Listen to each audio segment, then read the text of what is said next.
Hi everybody, happy Saturday to you. So I hope you're doing really well wherever you are in the world. This is just your astrology report for the full moon in Leo, which is taking place tomorrow, 5th of February, 1828 to be precise, when it comes to England, GMT. So check wherever you are based. Of course, it's going to be different, but this is looking at the chart based on the UK.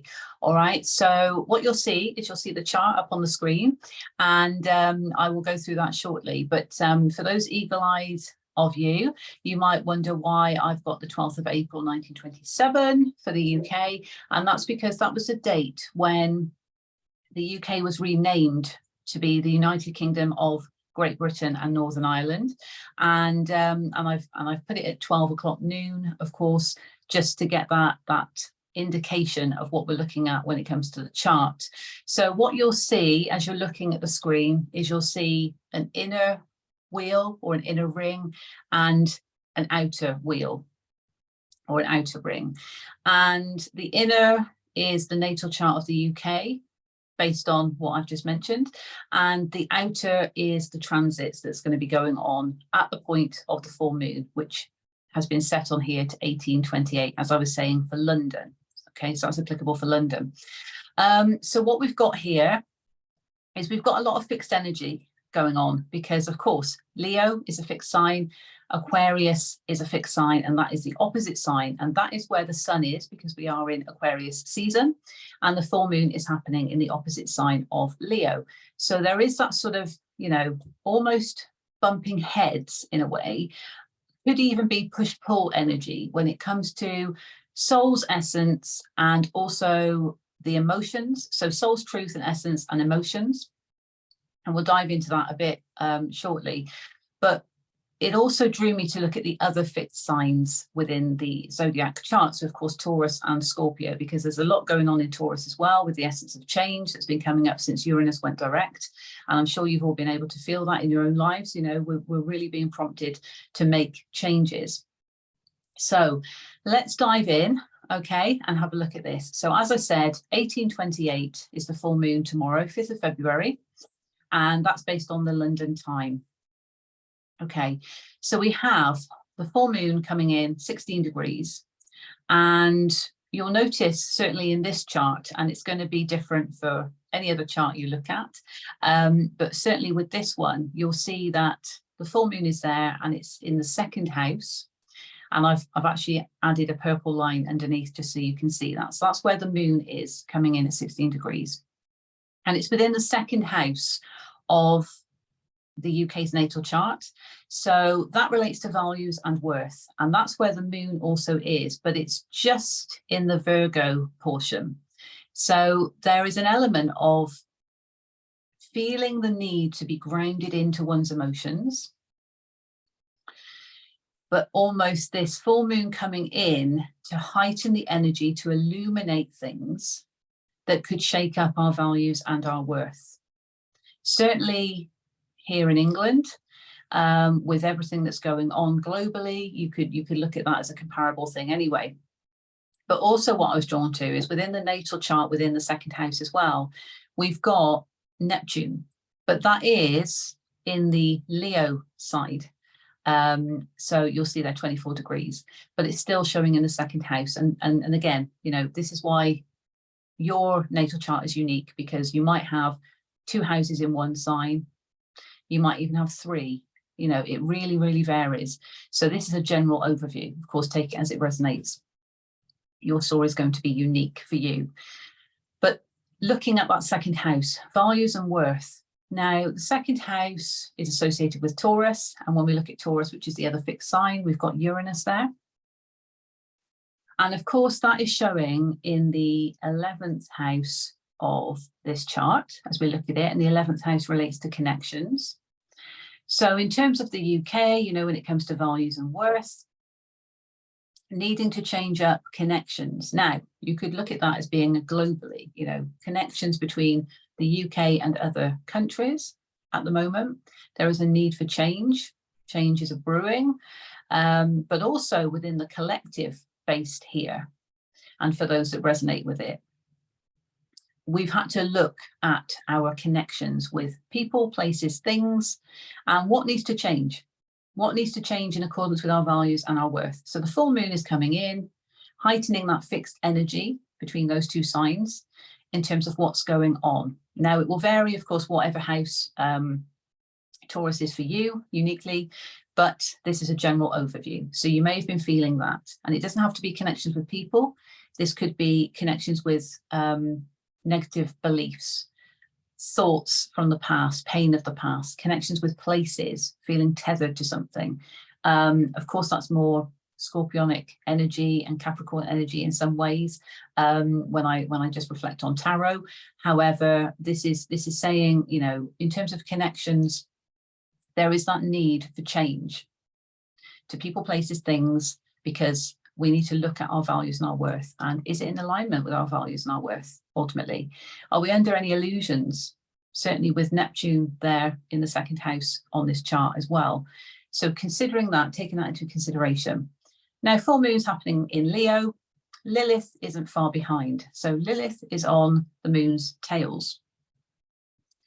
And Lilith is sometimes known as Black Moon Lilith, but can, from my point of view, represent self-esteem wounds and issues from the past and or past lives. So we have this Black Moon Lilith getting close to the tails of the moon. And it's almost like the opposite, you know, when you look at the images anyway, it's that inverse image. But also sort of saying, you know, the full moon's here to shake things up in Leo, needs to be seen. Leo needs to be seen. There's an element of being seen, being that full expression of self. Are your emotions ready for that? Because Lilith is sort of saying, I'm just going to remind you about these wounds of the past within your emotions that have got to come to the surface to be seen, to be illuminated with the full moon energy. And this is all relating to the self, because Lilith is in the first house portion, as you'll see, but it's also relating to the values because it's impacting on what the moon's doing against the natal chart moon, certainly in this chart I'm looking at. So bringing up wounds, and you may have been feeling this for a while through the transformation that we've been going through since Scorpio season last year, and even since before that, but it seemed to heighten around that point. And we had the eclipses and it was very, very heavy. So looking at that, it's almost that kind of going within. Is there anything coming up for me at the moment that is making me very sensitive or emotional, relating to wounds of the past, triggers of the past, triggers of the present that relate to the past? Is this in my past of this lifetime, going a bit deep for you now, or is it a past life wound? Is this something that needs to be cleansed as part of the karma of this lifetime? So really going within and trying to introspect on that, which is heavy stuff. And this is fixed energy. So there's a rigidness to it, which kind of makes you feel like you are almost caged in having to deal with it. Now, Aquarius being the opposite sign to Leo, as I was saying before, you know, there could be that locking of heads between soul's truth of wanting to kind of, you know, I want to express myself, but I've got all these wounds coming up now and my emotions that I've really got to deal with.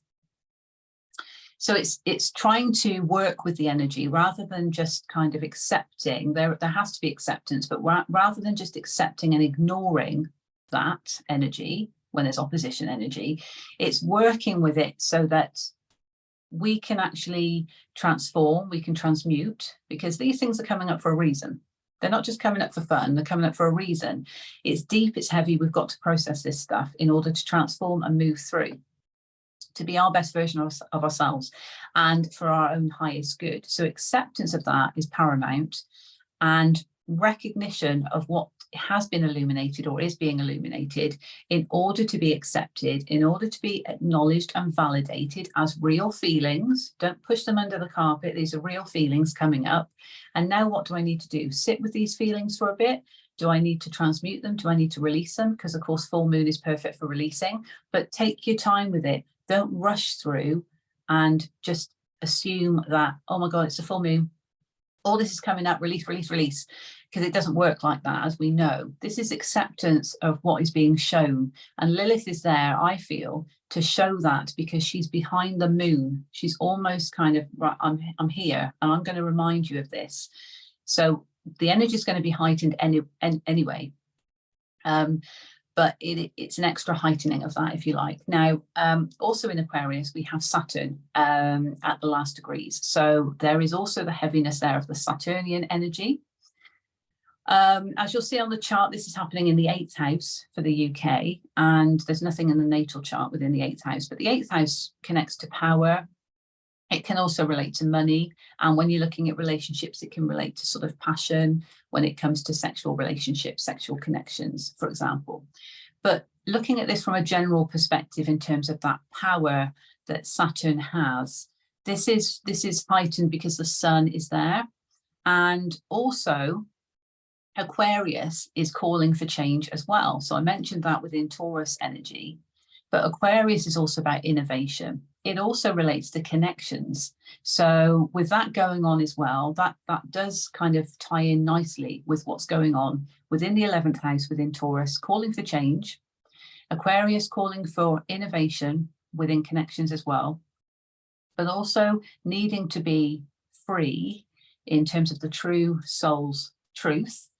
And the sun is there, that soul essence is there. But Saturn can feel restricted, especially if there are wounds coming up that need to be processed. Now, if this is relating to taking your power back, that's why there is a call for innovation. That's why there is a call for change. Now, you can also see that Pars Fortuna is there as well. So it's almost saying to me, as I look at it, that within the Aquarian energy of liberation and truly innovating oneself to accept one's own power is quite remarkable. But that's where the fortune lies, in your own personal power. That's what it's saying to me. But then in the opposite house of the 2nd house of values and worth, that's where we have the full moon heightening stuff. And Lilith just there waiting to just, almost just give that blast of wounds to come up to the surface, to be released, to be transmuted. So I feel that very strongly. Now, the other fixed sign is Scorpio, and you'll see within this chart that we're looking at, in the natal chart, there's quite a few things going on within the UK's chart, but there's nothing transiting through.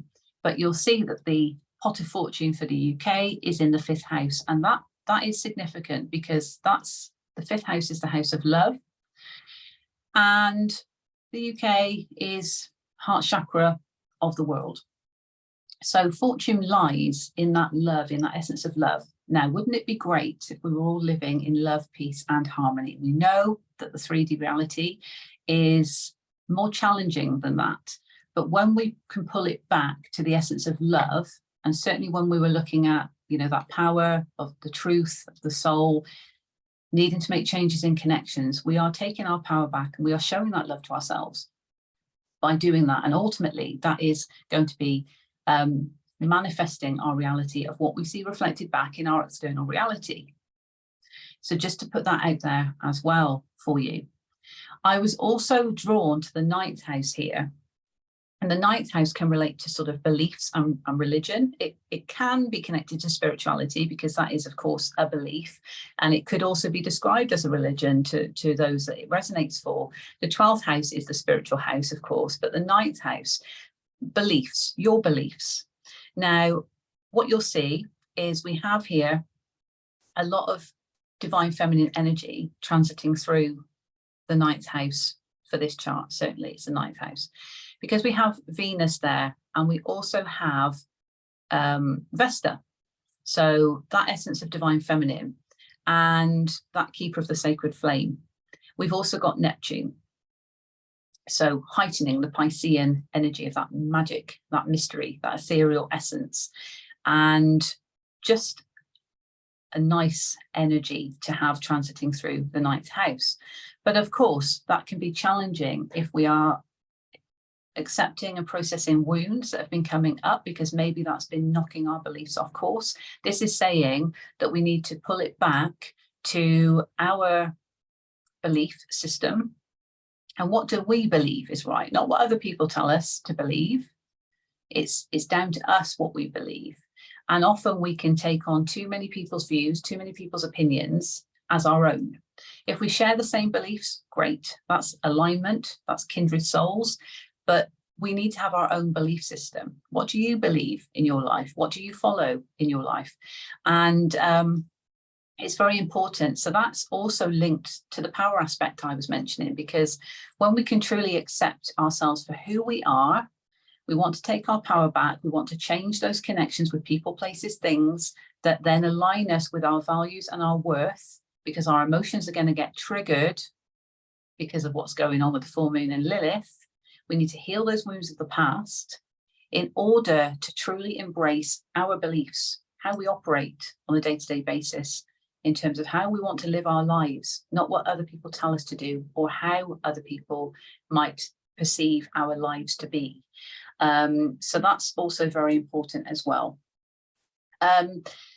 Now, it might be worth you looking at where Lilith is in your chart because of what's going on, and the moon. So where the moon is in your natal chart and where your Lilith is.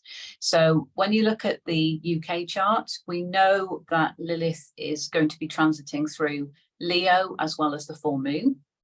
And it just so happens that it's 2 houses. Apologies, there's some traffic outside. That's revving up. That's Lilith revving up, if anybody could hear that. But we've got Lilith in the 1st house transiting through the 1st house of self. And then we've got the moon illuminating those emotions that Lilith could bring up in the 2nd house of values and worth.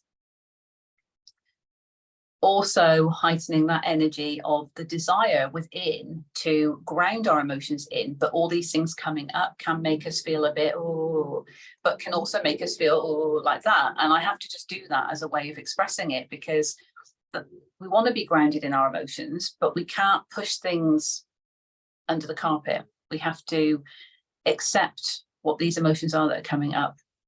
They're coming up for a reason. And the 3rd house is where, in the natal chart, is where Lilith is for the UK's chart. So that is within Virgo. So again, it's that grounded energy. And you'll notice that the moon and Lilith are back to back again. So it's the inverse of the other. It just stands out to me when I look at it visually. And 3rd house is all about communication.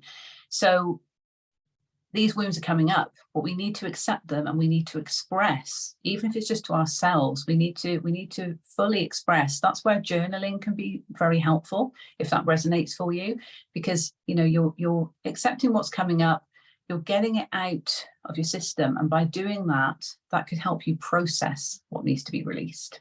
So just a thought putting out there. So you could look at where Lilith is in your chart, look at where your moon is in your chart, and of course, look at where the moon and Lilith are transiting through for this full moon in Leo. And if you're interested in knowing more about your natal chart, then reach out to me. I'll put the details in the description box, of course, of where you can find my details. But essentially, it's recognizing that we all have unique natal charts. It is our soul's blueprint. I stand by that. It is our soul's blueprint, and it can help us a lot when we understand what's going on, certainly in terms of the energy that's around at the moment with the planets direct and this fixed energy at the moment. There's a feeling of the direct motion wanting us to really move forward, but that fixed energy at the moment almost keeping us rigid whilst we process this. We still need to move forward, and we always are moving forward, but there is this need to deal with what we've got to deal with coming up. And there's also something beeping outside as well. So I'm taking that as a sign that that is certainly what's going on. We're being alerted to things. And look at the fixed energy. Look at Leo, look at Aquarius, look at Taurus, and look at Scorpio in your chart. What have you got going on in those areas? And it just might help you join some dots. So if I'm looking at, say, a chart, and I would base this on the rising sign, or if you have a 1st house sun, because again, we're all unique. We're going to have different house systems going on in terms of, you might have 2 houses in one sign, you might have 2 signs in one house. It really varies, and that's what makes it unique. So for Aries, as an example, for Aries rising, and those of you who are Aries sun in the 1st house, then this Leo full moon is going to be happening in your 5th house of love. If you're a Taurus rising, or you have a Taurus 1st house sun, it's going to be happening in your 4th house, and that relates to building foundations. It can relate to family as well. If you are a Gemini rising or a Gemini 1st house sun, it'll be happening in your 3rd house of communication. And that does tie in actually with Gemini energy. So that could work well for you. If you're Cancer rising or a Cancer 1st house, then this will be happening in your 2nd house, just like we can see here on the chart. If you are a Leo rising or a Leo 1st house sun, of course, this is going to be happening in your 1st house of self. So a lot of triggers could be coming up within your emotions to do with the self, and emotions you may not have processed, or emotions relating to past life regarding the self. Virgo, so if you're Virgo rising or you have a Virgo 1st house sun, it will be your 12th house, so your spiritual house. Libra, your 11th house, connections. Scorpio, your 10th house, work. Sagittarius, your 9th house, beliefs. Capricorn, your 8th house. So that's that power, inheritance, passion, if it relates to you with other placements going on. Aquarius, so Aquarius rising, Aquarius 1st house sun, 7th house of relationships. So innovation could be a big thing with regards to relationships anyway, and that doesn't have to be romantic relationships with people, places, things, remember. And for Pisces, Pisces rising, Pisces 1st house sun, 6th house. So that's to do with daily routines and schedules. Now, give you a bit of a personal insight here. I am Pisces rising and a Pisces 1st house sun. So this applies to me in respect of the 6th house. So Leo is my 6th house. And that's because I have a big 1st house. So my 1st house is Pisces and Aries, because I've got a lot going on with the self. I've got a lot going on with values and worth when it comes to the self. So very applicable. So my 6th house is Leo, and I've got my North Node there as well. So this is heavy for me when it comes to purpose and being seen, you know, that Leo energy, that expression of self. So being seen and truly needing to embrace the innovation and all this change that's been coming up as well. And it's certainly allowing me to go within and recognize, where do I need to change things within my daily routine? Something that could be quite simple to other people. They know exactly what they're doing. I've got a lot of Virgo in my chart as well, and Virgo does rule the 6th house traditionally. Of course, in mine, it's Leo, and this is what I mean with we've all got unique charts. So this is prompting me to look at what I need to change up. And I've got that inner resistance because of Piscean energy, but also a lot of Virgo in my chart. So it's needing to get me grounded into what I need to do when it relates to my purpose. And that's very applicable for me. So check out where your house systems relate to this fixed energy, and also what's happening with the full moon and Lilith, because that could very well show you any self-esteem issues or wounds of the past. Where Lilith is in your natal chart is going to give you some indication of what wounds or triggers might be coming up and what might be being heightened by the full moon and Lilith transiting through Leo on the 5th of February, tomorrow. So I hope that finds you well. It's just a bit of a general overview. Take what resonates, of course.